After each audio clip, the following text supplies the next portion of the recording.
Star Trek owes Star Wars a debt. Why modern Star Trek feels completely different. There's a reason you can put on any episode of The Next Generation, any episode of Deep Space Nine, even a scene from The Wrath of Khan, and it feels like Star Trek within seconds. Not just because of the uniforms or the ships. Something deeper.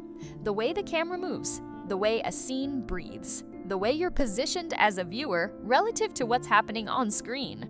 Now put on Discovery, or Strange New Worlds, or any of the Kurtzman-era shows. Something is off. Most fans can feel it immediately. Very few can explain why. Today we're going to explain it. Precisely. With specific shots, specific directors, and a frame-by-frame comparison that takes you from 1966 all the way to the present, and shows you exactly where the visual language of Star Trek broke, why it broke, and whether it can be put back together. Stay with me, because by the end of this, you will never watch a Star Trek scene the same way again. This channel goes deep on Star Trek. The history, the craft, the creative decisions that made it iconic, and the ones that didn't. If that's what you're here for, subscribe and hit the bell. The conversation we're having today is one the mainstream coverage almost never touches, and it matters more than most fans realize. For its entire first 4 decades, Star Trek operated in what cinematographers and directors call the classical style. This approach has specific, identifiable characteristics. Longer takes. Ensemble staging where multiple characters share the frame with intention. Active blocking. Actors moving through space rather than standing fixed while the camera compensates. And camera movement that is strictly motivated, meaning the camera follows action that is already happening rather than generating its own energy independently of the actors. The classical style is fundamentally about clarity. It presents information in a legible, organized way. It positions the viewer as a relatively objective observer of events as they unfold. And for decades, through the original series, through all of TNG, through DS9 and Voyager, Star Trek used this language consistently enough that it became part of what the franchise felt like on a subconscious level. That consistency is not a small thing. When a visual style holds across 30 years of television and film, it stops being a stylistic choice and starts being part of the identity. Audiences internalize it. It becomes the sound of the franchise, even if they couldn't describe it in technical terms. The best illustration of what the classical style can and can't do comes from comparing the first 2 Star Trek feature films directly. Robert Wise directed Star Trek, the motion picture in 1979. He was a genuinely accomplished filmmaker. His credits include West Side Story and The Sound of Music. But his approach to the material was rigidly static in a way that drained the life out of scenes that should have been propulsive. In the motion picture, most scenes open on static wide shots and cut into coverage from there. Camera movement is minimal to the point of near absence. On the rare occasion the camera does move, it's because an actor has entered the frame and the camera is adjusting to accommodate them, not because the shot is building toward anything. The rising tension in sequences that should feel dangerous, like the Enterprise's approach into the V'ger cloud, is created almost entirely through editing rhythm. The images themselves are inert. Nicholas Meyer came in for The Wrath of Khan in 1982 and immediately demonstrated what the same material looked like in the hands of a director who understood how to build energy within the classical framework. Meyer's scenes frequently open on close-ups before pulling back to wide shots, the reverse of what Wise did. That inversion alone changes everything. You're anchored by a specific, intriguing detail first. Then the environment opens up around you and your eyes are free to explore the frame. It's an active experience of spatial discovery rather than a passive presentation of information. Khan uses frequent tracking shots through the Enterprise corridors. It uses strategic push-ins, the camera moving toward a character's face at moments of maximum emotional or narrative weight, to underscore pivotal dialogue. Colored lighting is deployed deliberately to reinforce dramatic stakes, rather than simply illuminating the scene. There's one shot in Khan, a subtle arcing camera move during a conversation that perfectly illustrates what a fusion of classical and modern technique looks like when it's executed correctly. The blocking and staging remain classical. The camera movement is motivated by the actors. But the use of longer lenses and layered depth creates a dynamic, pressurized frame. It feels like the viewer is listening in on a private meeting. The image has interiority. It has a point of view. The motion picture has no such energy. The undiscovered country comparison makes this concrete. Both films feature a sequence of the Enterprise approaching an unknown, dangerous destination. In the motion picture, it's a series of static shots, tension communicated entirely through the editing. In Star Trek VI, Nicholas Meyer gives you long tracking shots that let the scene breathe into its own uncertainty. You see the sweat on crewmen's faces. You feel their body language tightening. When the battle starts, shots come faster and the camera moves with more agitation to convey the chaos. A long push-in on Kirk as he gives the fire order, no music, just the rising proximity alarm, builds anticipation as precisely as a held breath. Same subject matter, completely different experience. Because the camera is making a statement in Star Trek VI and simply recording in the motion picture.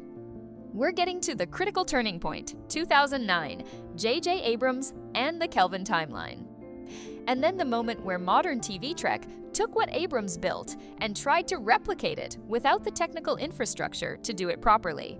That's where everything falls apart. Stay with me.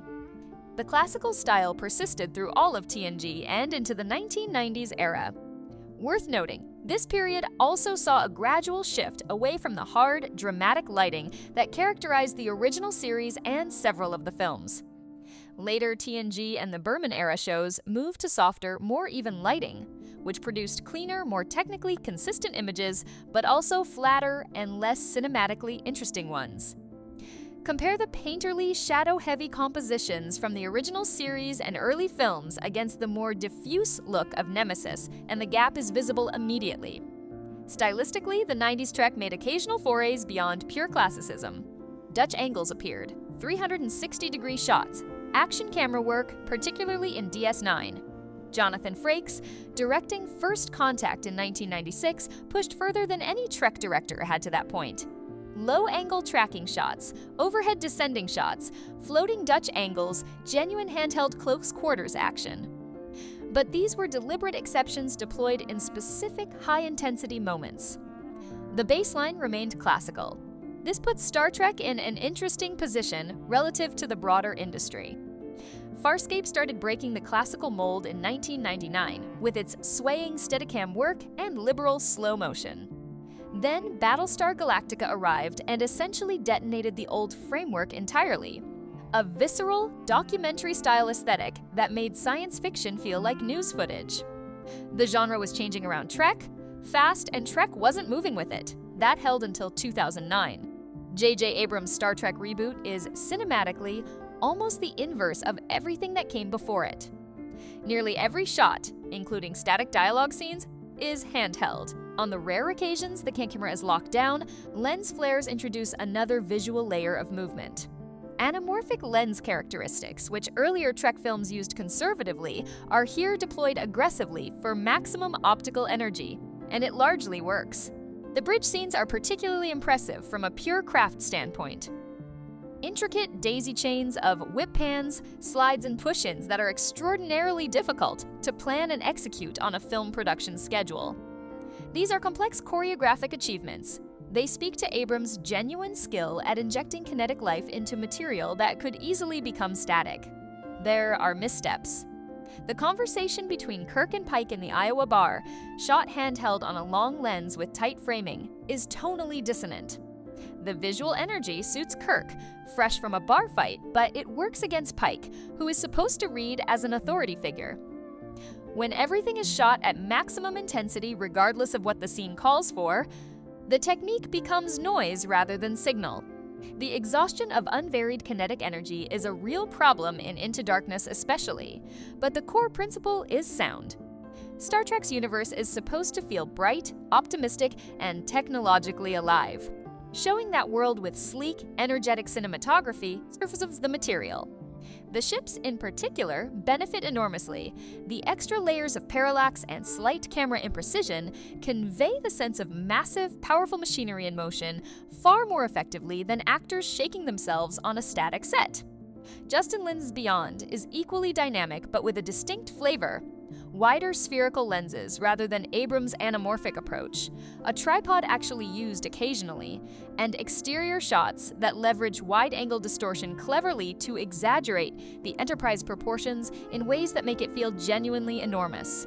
Here is the actual problem with the Kurtzman-era shows. Stated precisely, they are attempting to replicate the visual style of the Kelvin films without the production infrastructure that made that style work. What Abrams achieved in those films was the product of meticulous pre-production planning, intricate shot choreography, and actors blocking their movements in precise coordination with the camera's movement. The kinetic energy in those films is earned. It emerges from actors and camera working as a synchronized system. Television schedules don't allow for that level of preparation. And the result, visible throughout Discovery and present even in Strange New Worlds, is the fundamental failure of modern prestige TV cinematography.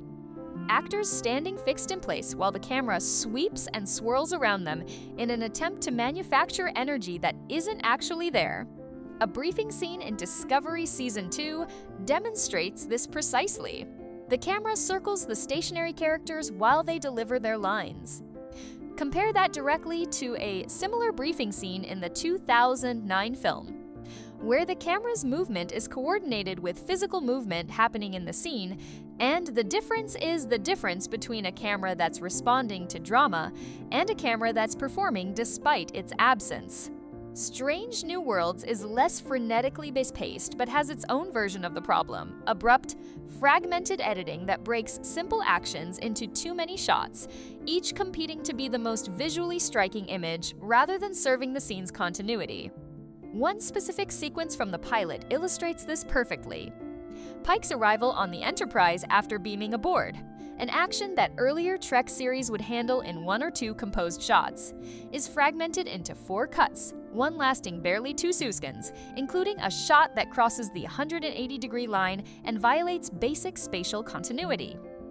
Compare that to how the 2009 film handles Kirk's entry to the bridge at the film's end, a single tracking shot that moves between crew members as they deliver lines, guiding the eye naturally toward the entrance, then following Kirk as he crosses to McCoy.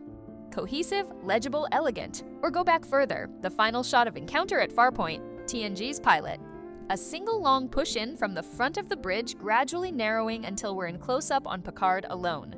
One shot, no cutting. It says everything about where the show is going and who is going to take us there. It's achievable on a television budget. It looks extraordinary. And it works because it's classical technique deployed with complete confidence and intention. Strange New Worlds can't achieve that because its filmmakers are trying to speak a visual language, the Kelvin language, that was developed for a different medium with different resources. The editors are left assembling coherence from a collection of individual shots, each reaching for cinematic impact, none of them working together as a system. The reason modern Star Trek feels wrong to so many longtime fans, setting aside writing and story concerns entirely, comes down to this.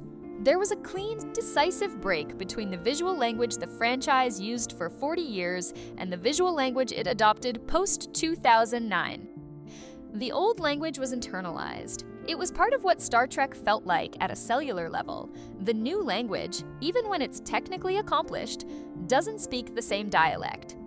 Whether the right response is returning to classical roots, fully committing to the modern aesthetic, and executing it properly, or building a genuine synthesis of both, that's a genuinely open question. What isn't open is the diagnosis. The look changed. The feel followed. And until someone at Paramount makes a deliberate, informed decision about what visual language this franchise in this era is actually going to speak, the disconnect will remain. Drop your take in the comments. Should modern Trek return to its classical roots, commit fully to the Kelvin aesthetic, or find a third path?